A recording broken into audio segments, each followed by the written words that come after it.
Bonjour, bonsoir, je m'appelle Morgane Beauvais et dans la vie, je suis sexothérapeute. Sur cette chaîne, je parle des sexualités, des pratiques alternatives, des fétiches en tout genre et des orientations romantiques et sexuelles. Les personnes interviewées mettent leur intimité à nu à travers des témoignages uniques et sans tabou. Vous écoutez Cinéden Sublime, le podcast des sexualités, disponible sur toutes les plateformes de streaming.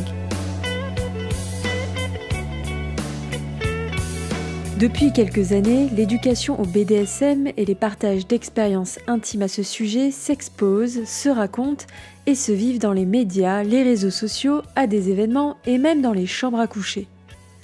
C'est pourquoi j'ai pensé pertinent de rétablir les bases de ce qu'on nomme le BDSM pour toutes les personnes curieuses, inexpérimentées mais aventurières, qui souhaiteraient approfondir ce désir qui les appelle à sortir d'une sexualité normée.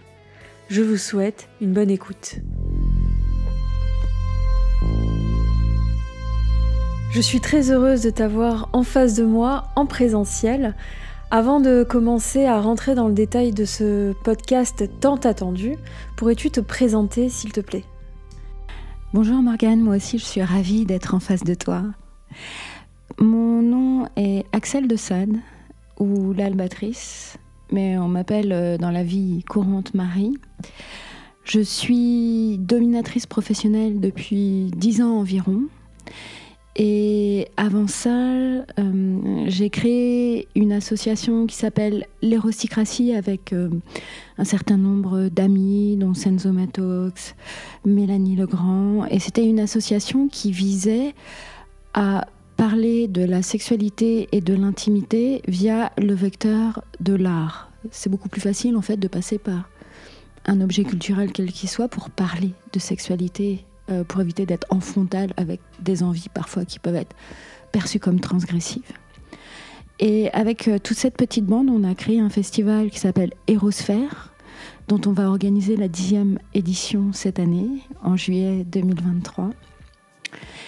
Et dernièrement, j'ai fondé une école qui s'appelle l'École des Arts Sadiens. Et je travaille avec une associée, Diane de Séléné. Et c'est une école qui vise à apprendre le BDSM, la manière dont on le pratique. C'est une école qui s'adresse aussi bien aux personnes qui sont novices, puisqu'il y a des cours d'initiation, et également à des personnes qui sont plus aguerries dans le monde du BDSM, puisqu'on a des masterclass et on a aussi des conférences qui visent vraiment à développer certaines techniques très particulières.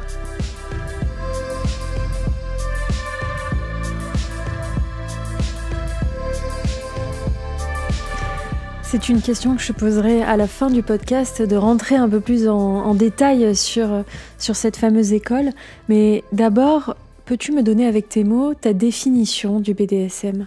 Alors, en général, le BDSM, c'est un acronyme qui veut dire bondage, discipline, domination, soumission et sadomasochisme. Alors, c'est pas ma définition. Même si c'est très pratique de l'utiliser. Moi, j'aime beaucoup la définition qui est donnée par Dossie Easton dans ses livres « L'art de dominer » ou « L'art de se soumettre ». Et elle dit que c'est un échange de pouvoir entre deux personnes consentantes qui visent à produire un effet sur le mouvement, les émotions, le comportement et les sensations. Et j'aime beaucoup en fait cette définition parce que pour moi le BDSM c'est effectivement prendre une emprise sur quelqu'un, mais qui vise en fait à mettre en scène un fantasme qui sort de l'hétéronormativité classique et de la pénétration qu'on connaît, hétéronormée, pour aller vers une exploration sensorielle, mais une exploration qui passe d'abord par le cerveau. Et je crois que dans le BDSM, le premier organe sexuel, c'est le cerveau. Et c'est jouer en fait avec ce cerveau grâce à des techniques ou des pratiques qui vont nous emmener vers une transe qu'on appelle soit le subspace pour la personne qui se soumet ou le dom space pour la personne qui domine. Et je trouve que c'est beaucoup plus juste parce que ce qui me semble important, c'est, quand on parle de BDSM, c'est de ne plus être dans le décorum ou dans le stéréotype qu'on connaît de certains médias, ou pas d'ailleurs, qui vont matérialiser le jeu par des personnes qui sont habillées en noir, des personnes qui sont violentes, qui sont humiliantes, ce qui est vrai. Mais en fait, je pense que tout le monde participe, tout le monde fait du BDSM quelque part sans le savoir. Il y a autant de manières de pratiquer que de pratiquants. À partir du moment où on met un bandeau sur les yeux de son ou sa partenaire, à partir du moment où on attache les mains de l'autre, on est déjà dans le BDSM parce qu'on prend, on prend une emprise sur l'autre. Voilà pourquoi je préfère la définition de C.S. Stone. Donc le MEX, mouvement, émotion, comportement et sensation.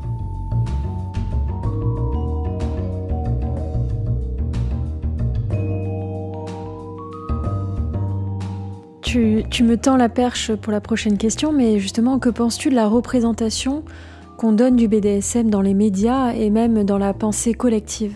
C'est une image qui a beaucoup évolué. Au départ, c'était... Alors, on a l'image évidemment du marquis de Sade qui, on va dire, a donné le nom au sadomasochisme. Ça vient du marquis de Sade. Et on est dans des écrits qui sont très violents et qui ne sont pas vraiment du BDSM puisqu'il y a l'absence de consentement des personnes qui subissent.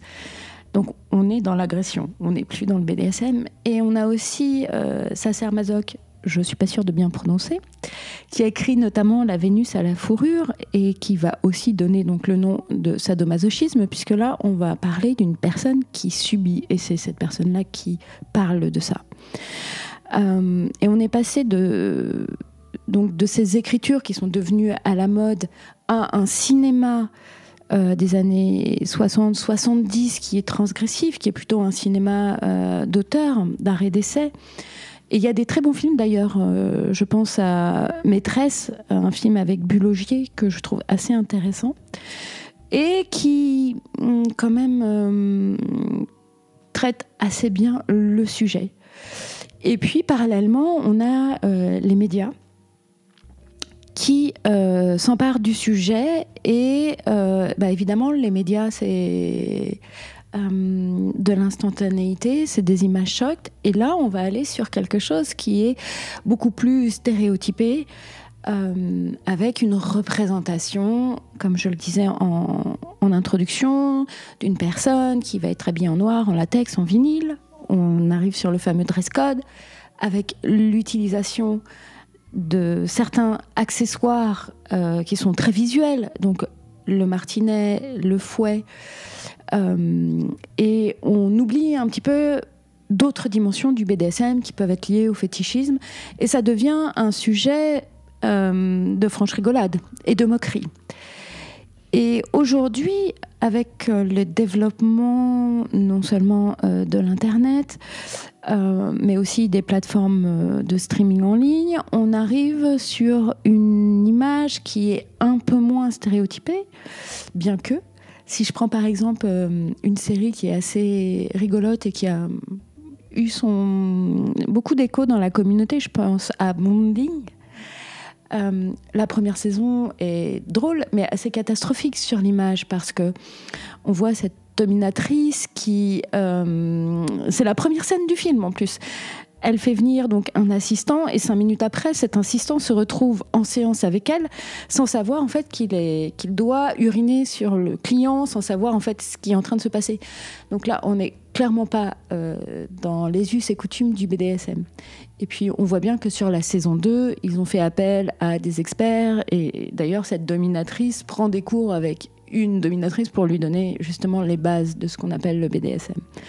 Donc j'ai l'impression qu'aujourd'hui, le sujet est un peu mieux traité, mais néanmoins, il reste encore quand même du travail. Et puis, est-ce que le BDSM peut être un sujet humoristique comme d'autres ? Pourquoi pas, en fait ? Pourquoi pas ?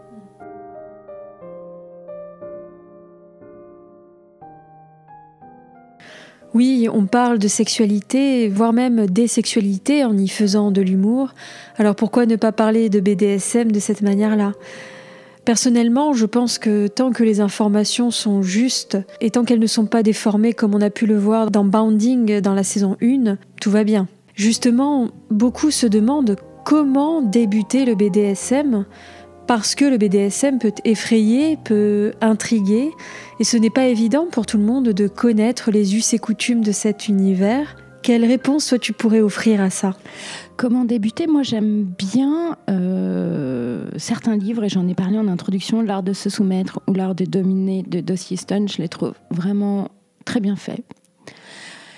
Il y a aussi donc sur internet des sites comme FetLife qui sont une sorte de Facebook du BDSM avec des groupes de discussion sur différentes pratiques, etc., qui peuvent être intéressantes. Je conseille aussi d'aller fréquenter ce qu'on appelle les munchs.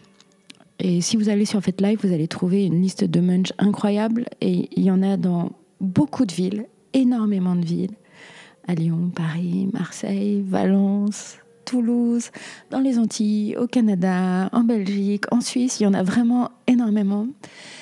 Et c'est des endroits assez intéressants parce que... Alors souvent, ça se passe dans des cafés ou dans des espaces en fait assez facilement accessibles. Il n'est pas utile d'y aller habillé. Et en fait, là-bas, souvent, il y a un débat qui va être posé autour d'une thématique. Puis-je être soumise ou soumis tout en restant féministe, par exemple ? Comment mettre en place un scénario lié à l'impact ? Les fameux tout ce qu'on a voulu savoir sur le BDSM sans jamais oser le demander. Donc il y a des thématiques. Et les gens vont prendre la parole, ceux qui veulent, et celles qui veulent, autour de la question du jour. Ce qui permet en fait, dans un premier temps, de se renseigner sur une pratique, de voir ce que les gens en retirent, pourquoi est-ce qu'ils le font, quelles sont aussi les précautions à prendre. Parce que le BDSM n'est pas sans risque. On joue parfois, quand on frappe quelqu'un, il ne faut pas frapper n'importe où, n'importe comment. Et puis, ça sert aussi, dans un deuxième temps, à rencontrer d'autres personnes, à se renseigner sur les lieux où on peut aller pratiquer. Donc vraiment, je recommande les munchs. Et puis, ensuite, il y a aussi... notamment sur YouTube, il y a des tutos qui sont faits, qui sont très bien faits. En langue anglaise, il y a Evie Lupine qui vraiment parle très très bien des choses. Il y a Esther Talifé aussi qui avait fait ce qu'on appelle les pillow talk, qui parlait justement de différentes questions, du sexpo, du BDSM et de plein d'autres choses. Voilà, donc je pense que pour commencer, une fois qu'on s'est une fois qu'on s'est renseigné là-dessus, on est apte à commencer. Je précise qu'il n'est pas nécessaire de faire l'acquisition d'objets. On peut commencer avec des écharpes ou des collants pour nouer les mains ou les pieds de son ou sa partenaire, bander les yeux, utiliser ses accessoires de cuisine, ses spatules ou même sa main pour donner des petites fessées. Moi, j'aime beaucoup jouer avec les élastiques de bureau. Je trouve que c'est assez efficace en termes de douleur. Et au final, notre environnement, quand on regarde sa maison, on peut trouver plein d'objets pour jouer. Après, j'invite vraiment les gens à se renseigner sur les questions liées à la sécurité. On ne peut pas, par exemple... si on prend du Viagra, on ne peut pas prendre du Poppers, ces petites bouteilles qui sont vendues dans les bureaux de tabac et qui servent en fait à la dilatation anale. C'est incompatible avec le Viagra. Et ça, il faut le savoir, parce que sinon, on risque de tuer son partenaire.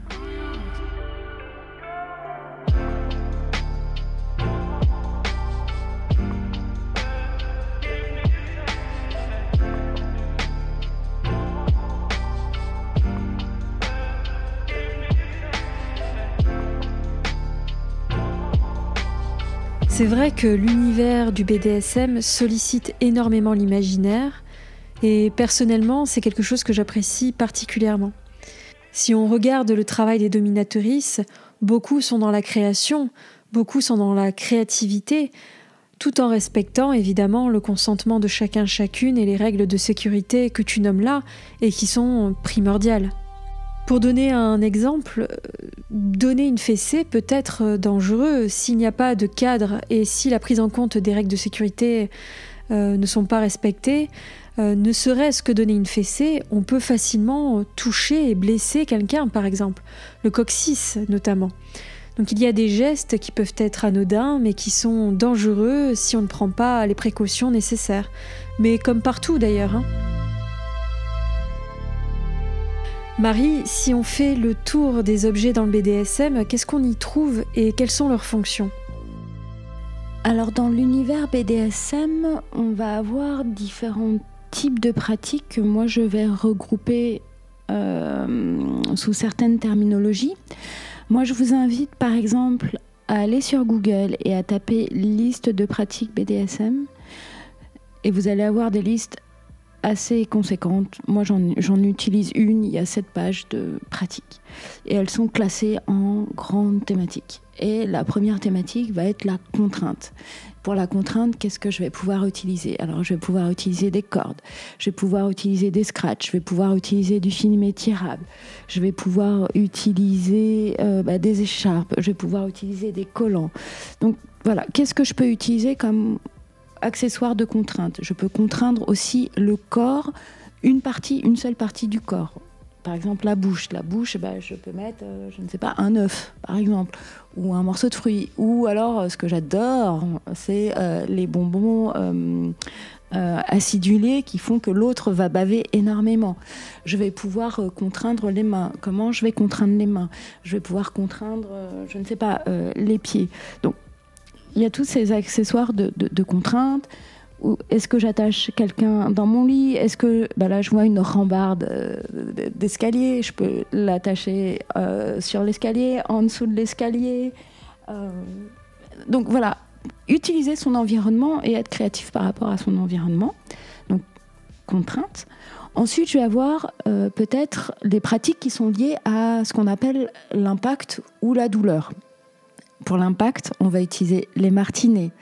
On va utiliser, si on a des fouets, mais ça peut être aussi une règle, si on n'a pas de fouet. Une règle. Ça peut être aussi une canne anglaise, une cravache que je vais aller acheter chez, par exemple, un magasin de sport. Ça peut être aussi, l'impact, on va le faire surtout avec la main. La fameuse fessée qui va aller progressivement vers quelque chose d'un peu plus intense. La douleur aussi, ça peut être les pincements. Donc les pincements avec la main, les pincements avec une pince à linge, avec les pinces de bureau. Ça peut être aussi la morsure. Et puis après, on peut aller sur des choses un peu plus élaborées. La douleur, on peut la procurer notamment avec des aiguilles, avec certains accessoires électriques faits pour. On ne prend pas son grille-pain et on ne l'arrange pas pour faire n'importe quoi.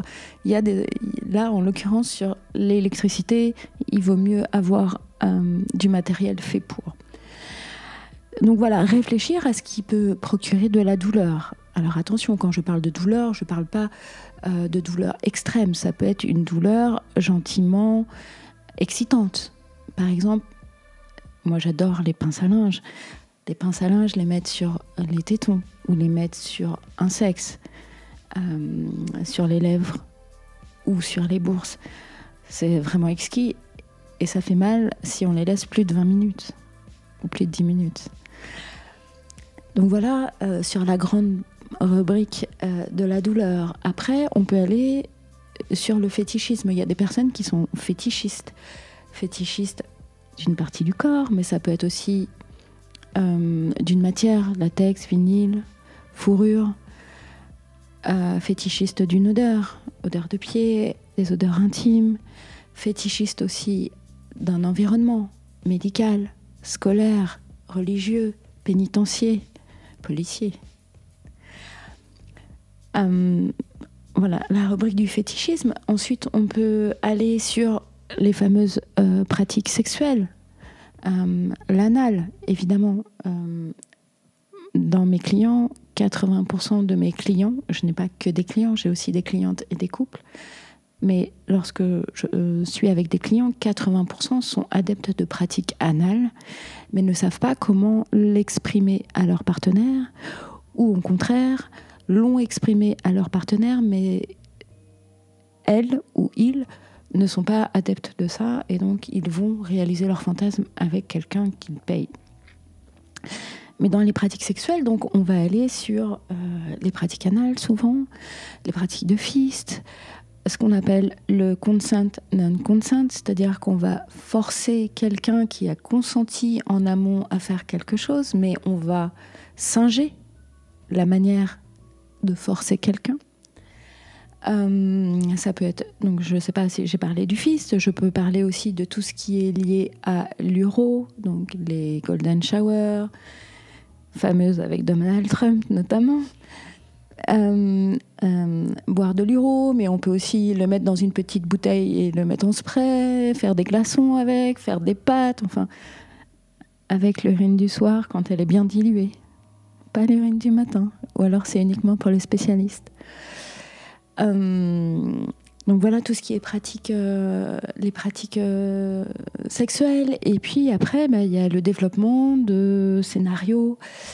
Par exemple, ce qu'on appelle la sissification, des personnes qui vont aimer se travestir, donc revêtir soit des affaires qui sont, enfin des tenues qui sont considérées comme des tenues féminines, donc les lingeries, les talons, les perruques, être maquillée et donc devenir quelqu'un d'autre et interpréter parfois ce que certaines personnes peuvent voir dans les films pornographiques, ou alors développer des scénarios assez élaborés je vous l'ai dit en amont, scolaires, religieux, etc. Bon, là, j'ai balayé en gros vraiment les grosses tendances du BDSM. Et on n'est pas obligé d'avoir du matériel pour ça.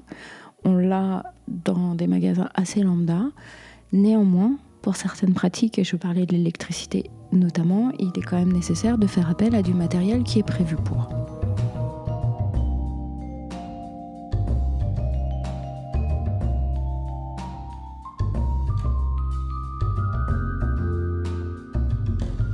C'est quelque chose qu'on peut voir dans ton école, parce que oui, tu as une école qui livre les clés de ce monde, qu'est le BDSM. Certains l'appellent même l'école du BDSM. Alors je ne sais pas si ces mots sont justes, mais tu me corrigeras si tel n'est pas le cas. Est-ce que ça englobe bien tout ce que tu fais et peux-tu nous raconter ton parcours et ce qui t'a mené aujourd'hui à être là où tu en es ? Je peux parler de mon parcours. Alors, l'hérosticratie, c'est né d'une idée de comment on parle de son intimité. Moi, j'ai été élevée dans une famille où le sexe était tabou, famille plutôt prude. Et moi, je sentais que j'avais au fond de moi une sexualité qui était considérée comme hors norme. Et je me suis posé la question avec Charlie Oscar, qui est cofondatrice de l'hérosticratie, de comment on en parle. D'où la naissance de cette association-là. Et au fur et à mesure, donc, et avec le festival Érosphère, on s'est rendu compte que c'était un besoin qui était exprimé par d'autres. Et par exemple, Érosphère, lorsqu'on met les places en vente, 1h30 après, toutes les places sont vendues. Et on nous disait aussi que une fois par an, c'était pas suffisant. Les gens sont vraiment demandeurs d'une éducation sexuelle en dehors de justement la découverte théorique qui peut se faire par les livres, par les tutos, etc. Et il y a bien un besoin exprimé de mise en pratique et d'accompagnement vers cette mise en pratique, surtout dans des environnements où justement parler de son intimité, qui est parfois pas évident, c'est accueilli avec bienveillance. Et Et lorsque je me suis lancée dans la domination professionnelle, je me suis rendu compte en fait que les couples que je recevais avaient envie d'apprendre et qu'ils ne trouvaient pas un lieu pour le faire. D'où l'idée de créer cette école. Alors, certes, je l'ai ouvert il y a 1 an, mais c'est une idée dont on a parlé, notamment avec Senzo, bien avant, mais c'est toujours une question de temps, surtout quand on est dans l'associatif, c'est compliqué parce qu'on a un métier à côté. Et l'année dernière, et notamment avec l'histoire du Covid, parce que quand on est travailleuse du sexe et que le Covid arrive, pendant 2 ans, c'est compliqué en fait. Et ça laisse le temps de développer d'autres projets. Et c'est comme ça que je me suis dit, on va créer l'école des arts sadiens. Et pas une école de BDSM. Alors, les arts, parce que pour moi, la sexualité, c'est une forme d'art. C'est vrai que chacun, comme le dessin, on peut le pratiquer chez soi, on va faire des magnifiques soleils, etc.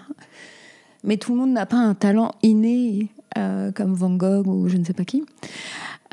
Et le fait de prendre des cours, on va découvrir des nouvelles choses, on va apprendre des techniques, et puis ce qu'on fait va avoir une autre ampleur.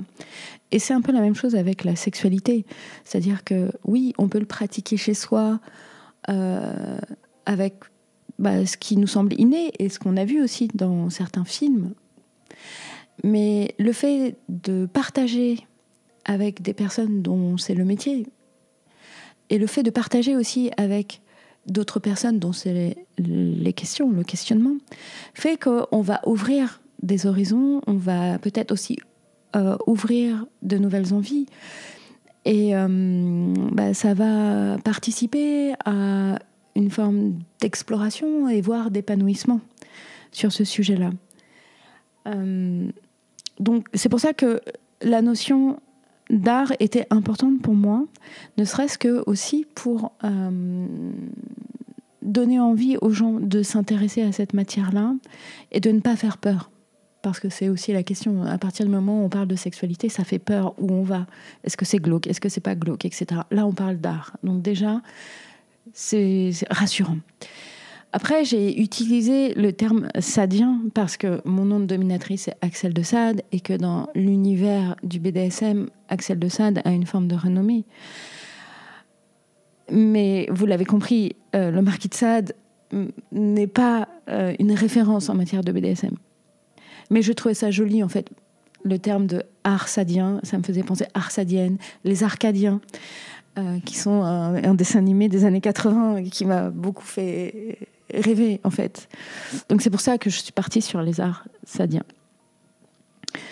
Donc c'est une école où on prend peu d'élèves, c'est-à-dire que par cours, on est entre 4, 5, 6, 7, voire 8. Parce que c'est important de laisser les gens poser leurs questions et partager leur expérience. Nous, en tant qu'experts ou professionnels, on va amener un cadre et on va créer un cercle qui va permettre à chacun de pouvoir se libérer. On va montrer certaines techniques, on va attirer l'attention sur certains risques, sur la manière dont on va, tu en parlais tout à l'heure, la fessée, l'impact. C'est vrai qu'il y a une méthodologie si on veut le faire correctement. Et puis ensuite de répondre à certaines questions. Et cette notion, l'échange est très important dans ce qu'on fait. On a donc des leçons d'initiation où on va commencer par de la théorie et on va aller sur de la pratique. Et on a mis en place aussi un parcours de progression. On va commencer par un cours sur les fondamentaux. On va expliquer en fait comment... d'abord ce qu'est le BDSM. Expliquer aussi légalement quelle est la différence entre le BDSM et les agressions. Et la différence, c'est le consentement. Et aussi le fait qu'on soit en état de conscience non modifié. C'est pas moi qui le dis, c'est la Cour européenne des droits de l'homme. Expliquer aussi quels sont les ressorts psychologiques dans la domination, dans la soumission. comment on va construire ensemble un dialogue autour des pratiques, comment on va matérialiser un consentement, et comment ensuite on va mettre en place une session BDSM, l'avant, le pendant et l'après, qui est très important. On va aussi réfléchir à quel personnage on est dans le monde du BDSM. Qui sommes-nous ? Et construire ce personnage concrètement, le nom, la tenue, les pratiques, l'environnement sensoriel, la musique, le son, la lumière, etc. On va vraiment travailler sur ce personnage-là. Et puis ensuite, on va, au fur et à mesure du parcours d'apprentissage, aller sur certaines pratiques qui nous intéressent ou pas. Et puis, pour ceux qui ont envie de développer, on va aller sur des masterclass. Donc, masterclass, par exemple, des aiguilles, avec Diane Killer, qui va vraiment... Enfin, Diane, elle est capable de poser 2000 aiguilles sur un corps. Très peu de personnes peuvent le faire. Même si là, sur les masterclass, on ne va pas poser 2000 aiguilles, elle vient quand même expliquer comment on pose des aiguilles. On a Juan Carlos qui vient parler de la technique du fist ou du lavement. Ness Harper qui vient sur le fouet notamment et bientôt sur le fireplay.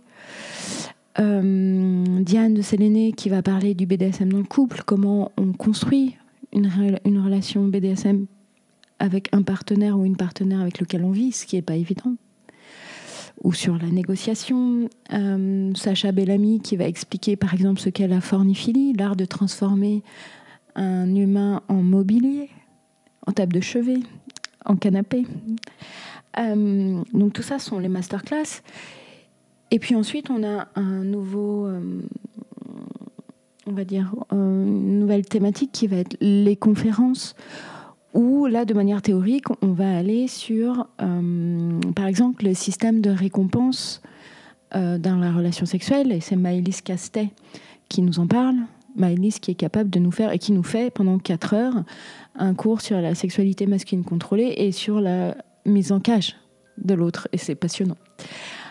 Ou Juan Carlos qui va venir nous parler de quels sont les ressorts de la pensée sadomasochiste. Et là, on va un peu plus sur de la sexologie, en fait.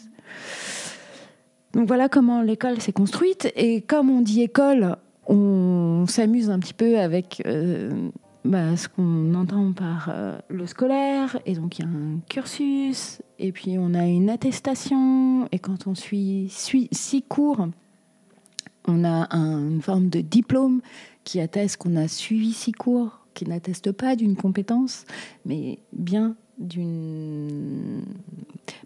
fait qu'on a suivi 6 cours, je ne peux pas dire mieux. Puis on a un petit goodies qui permet de matérialiser le fait qu'on est un élève de l'école des arts sadiens. Donc, c'est un projet qui a été développé il y a 1 an et qui maintenant prend énormément d'ampleur. Et on cherche un lieu pour maintenant pouvoir développer des cours tous les jours. Tellement il y a de demandes.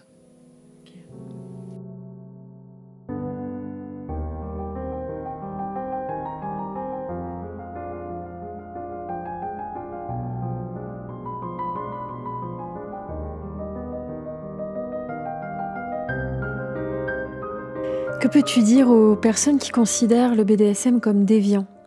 Et on arrive à la fin de ce podcast, je te poserai ensuite une dernière question. Mais c'est vrai que c'est quelque chose qui revient régulièrement dans mon cabinet. J'ai beaucoup de personnes qui culpabilisent de leurs envies, de leurs fantasmes, de leurs pratiques, et aussi des partenaires qui sont consciemment ou non dans le jugement de ce genre de pratiques et qui les définissent comme déviants. Moi, j'ai envie de dire que ce que je recherche dans la sexualité, est-ce qu'au final peut-être tout le monde recherche dans la sexualité, c'est de pouvoir jouer. En fait, la sexualité, c'est des jeux pour adultes. Et quand on dit jouer, il y a se mettre dans la situation de l'enfant qui, Souvenons-nous, lorsqu'on était enfant, on jouait à l'infirmière ou au docteur ou je sais pas quoi. Et au final, on était assez innocents et on était dans une exploration corporelle. Et on était dans une exploration corporelle qui n'était pas basée sur une morale judéo-chrétienne. Et on était tout à fait ouverts et on savait pas trop ce qu'on faisait au final dans ce truc-là. J'ai envie de dire que le BDSM, c'est un peu pareil. C'est-à-dire qu'on a face à nous un corps avec des envies. Et ce qui est important, c'est de les accueillir. Qu'est-ce qu'on appelle la déviance ? C'est une bonne question. Moi, j'ai pas l'impression que les choses... j'ai pas l'impression qu'on est déviant. On a peut-être des envies qui sont un peu hors normes. Mais toi qui es sexothérapeute et sexologue, quand les gens te disent c'est de la déviance, comment tu pourrais le qualifier ? Déjà, je leur demande ce qu'ils mettent derrière le mot déviance et qu'est-ce qui leur permet de poser ce mot-là dans ce contexte-là.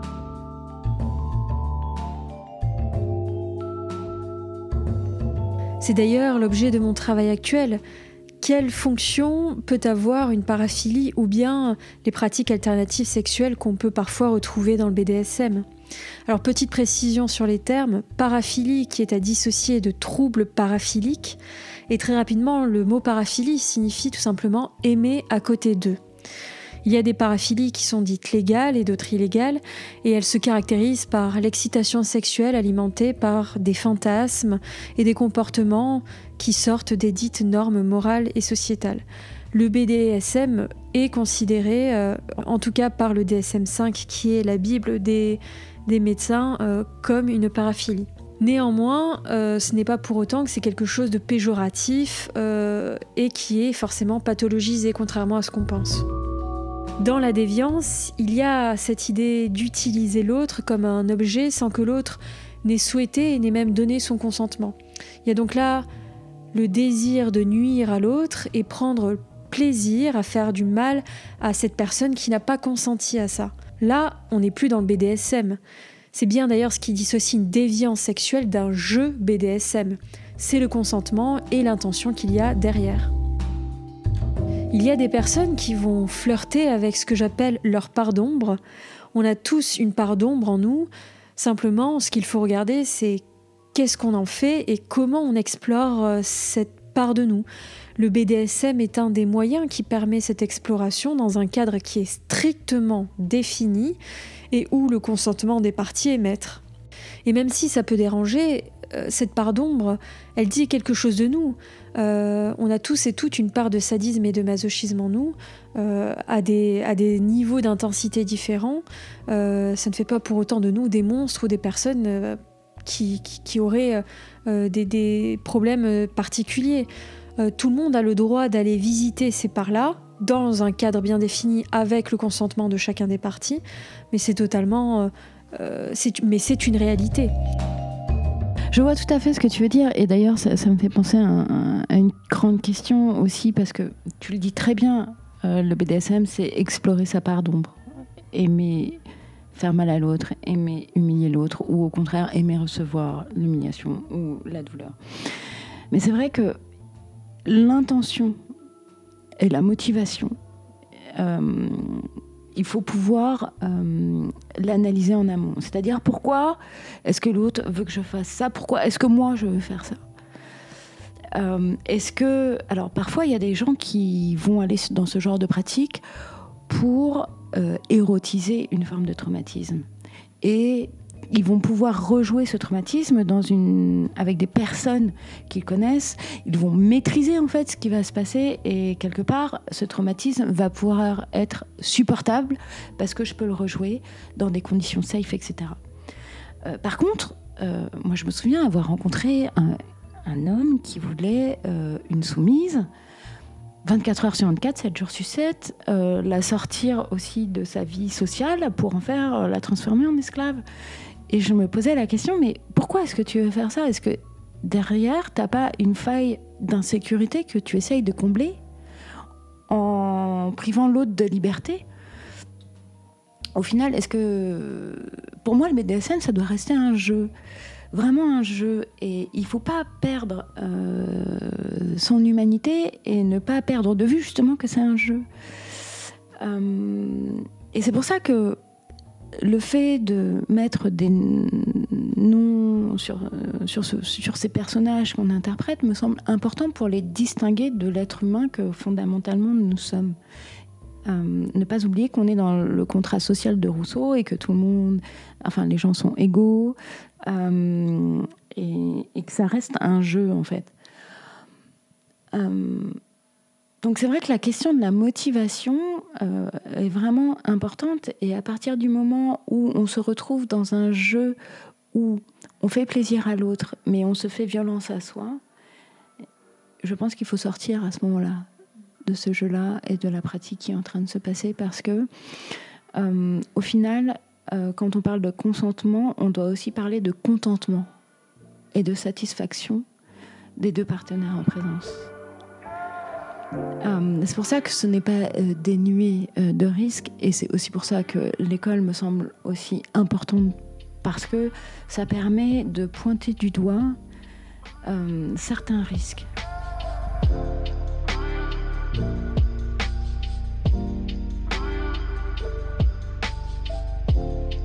Le BDSM peut, et je dis bien peut, être un moyen de sublimer une pensée, un fantasme, un traumatisme par exemple. Dans le jeu, dans le scénario, dans la construction de l'histoire et sa manière de se l'approprier, le BDSM est un espace, un terrain de jeu pour adultes. Et quoi qu'il en soit, le BDSM regroupe des histoires, des vies, des humains et surtout le consentement. Si celui-ci n'est pas respecté, on ne parle plus de consentement, mais bien là d'agression sexuelle ou de viol, tout simplement. Tout à fait. Je ne peux pas mieux dire que ce que tu as dit sur la question de la sublimation. Tous les pratiquants et pratiquantes du BDSM n'ont pas subi de traumatisme. On peut aussi aimer juste découvrir de nouveaux jeux, faire appel à son âme d'enfant. Pour moi, c'est important en fait. Cette histoire de bienveillance et d'accueil de fantasmes. On peut ou ne pas réaliser ce qui nous est demandé, mais ce qui est important, c'est de bien l'accueillir en fait, parce que sinon l'autre en face n'osera plus parler. Après, d'où ça vient, ça peut être aussi des petites Madeleines de Proust, des souvenirs d'enfance qui sont assez sympathiques. Mazoc en parle très bien. On parle de sadomasochisme parce que lui, étant petit, il se prenait les fessées de sa grand-mère et de sa mère, et en grandissant, on s'est rendu compte d'y prendre plaisir. Donc effectivement, c'est vrai qu'il y a ça aussi. Il y a le pouvoir aussi. C'est vrai que prendre du pouvoir sur quelqu'un, c'est assez excitant. Ou au contraire, lâcher les clés, donner les clés à l'autre, les clés de son corps, les clés de son esprit, et d'être à disposition, sachant que ce qui va se passer, c'est quelque chose qu'on aime. C'est très reposant, en fait. C'est assez sexy. Moi, je trouve ça... Ouais, ça me fait rêver de donner... Enfin, j'aime bien, moi, prendre les clés. Moi, je suis quelqu'un de pouvoir, donc j'aime bien prendre les clés, regarder comment l'autre va s'emparer de ce que j'ai mis en place, de pouvoir effectivement conduire quelqu'un d'un point A à un point B. Moi, c'est vraiment... Enfin, la dimension psychologique du jeu m'intéresse particulièrement. Et les personnes que je vois sont plutôt à la recherche de lâcher prise, en fait. À partir du moment où on se soumet à quelqu'un, qu'on a confiance dans la personne dans laquelle on se soumet, qu'elle lâche prise. Voilà, quand on parle de déviance, c'est vrai que pour moi ça me choque, et je suis contente de t'avoir entendu parler de la question de l'intention et de la motivation, qui au final dans le BDSM est fondamentale, mais je pense que dans toute la relation sexuelle classique, elle est aussi fondamentale. Mais ce que j'aimerais bien qu'on retienne des pratiques BDSM, c'est au final la notion de on s'amuse, sans jugement, néanmoins en faisant attention à ce qu'on fait, en respectant certaines règles de sécurité, en posant aussi ce qu'on appelle le safe word, le mot de sécurité, hyper important. Mais voilà, c'est vraiment, on joue, quoi. On interprète quelque chose, on interprète un personnage, Et au final, on crée des scénarios, on sublime la relation sexuelle, on excite le cerveau. En fait, c'est une excitation du cerveau. Et c'est ça, moi, que j'aime dans le BDSM.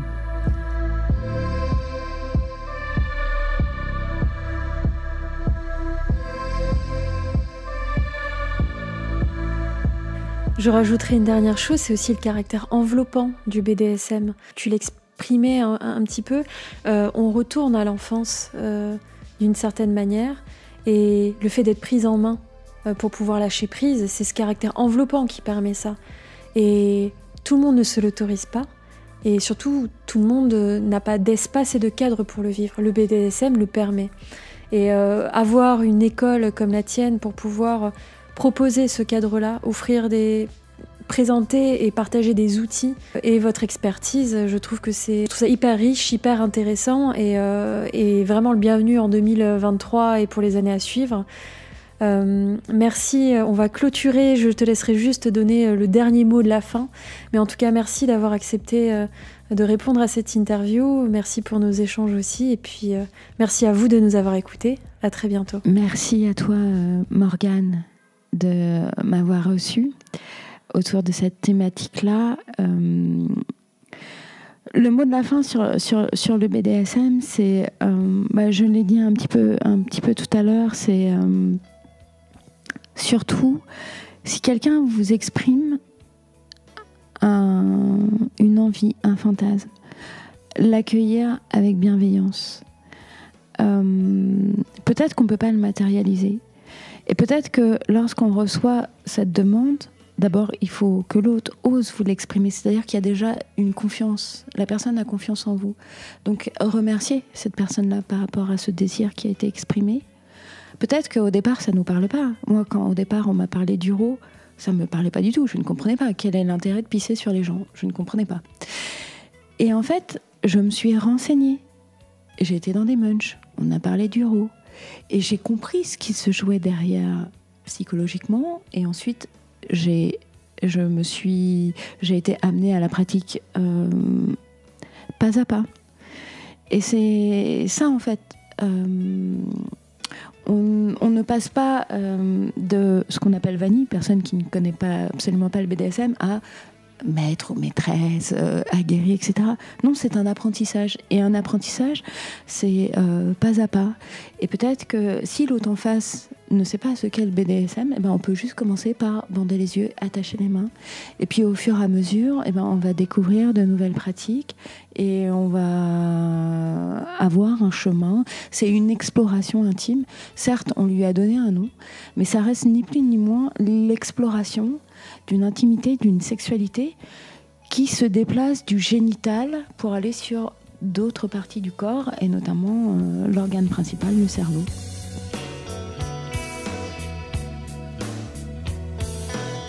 Si vous avez apprécié ce podcast, n'hésitez pas à me soutenir et repartager mon travail. Je vous invite à découvrir les nombreuses thématiques que j'aborde sur l'intimité, les relations, les pratiques sexuelles en tout genre, à travers des témoignages uniques et surtout sans tabou. Ces podcasts sont disponibles sur votre plateforme de streaming préférée en cherchant Cine Eden Sublime. Avez-vous déjà envisagé une sexothérapie ? Vous vous interrogez peut-être sur votre intimité, vous rencontrez un problème avec votre sexualité seule ou en couple, vous êtes au bon endroit. En tant que sexothérapeute, j'accompagne toutes les personnes désireuses d'avancer vers le mieux-être. Rendez-vous sur cineedensublime.com pour prendre rendez-vous.